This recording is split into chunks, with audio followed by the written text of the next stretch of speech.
नाशिकमध्ये नव्या वर्षाच्या प्रारंभीच एका गुन्हेगाराचा दगडाने ठेचून खून। स्वागताच्या सेलिब्रेशनला गालबोट।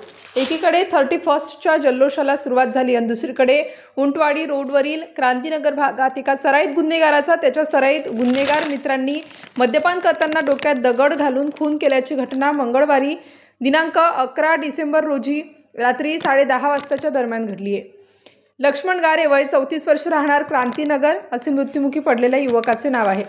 नव्या वर्षाच्या जल्लोषाची सर्वत्र धामधूम सुरू असताना शहरातील मुंबई नाका पोलीस ठाण्याच्या हद्दीत घडलेल्या खुनाच्या घटनेने खळबळ उडाली। उंटवाडी रोडवरील पाठीमागे असलेल्या मोकळ्या मैदानात मद्यप्राशन करण्यासाठी आलेल्या तिघांपैकी दोघांनी कुरापत काढून लक्ष्मणच्या डोक्यात दगड टाकला। पोलिसांनी दिलेल्या माहितीनुसार लक्ष्मण हा घरी असताना रात्री 10 वाजेच्या सुमारास संशयित गणेश नितीन भावसार व रिजवान काझी दोघे राहणार क्रांतीनगर यांनी त्याला घरातून दुचाकीने घेऊन आले। 31ची पार्टी करू असे सांगून त्याला उंटवाडी रोडवरील मोकळ्या मैदानात घेऊन गेले। तेथे जुन्या भांडणाची कुरापत काढून लक्ष्मणसोबत वाद घातला।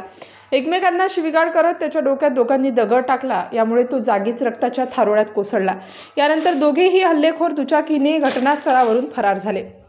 पोलिसांचा मोठा फौजफाटा घटनास्थळी पोहोचला। तातडीने गुन्हे शाखेची पथके संशयिताच्या मागावर रवाना केली। मृतदेहाचा पंचनामा करून तातडीने पोलिसांनी मृतदेह शासकीय जिल्हा रुग्णालयात हलविला।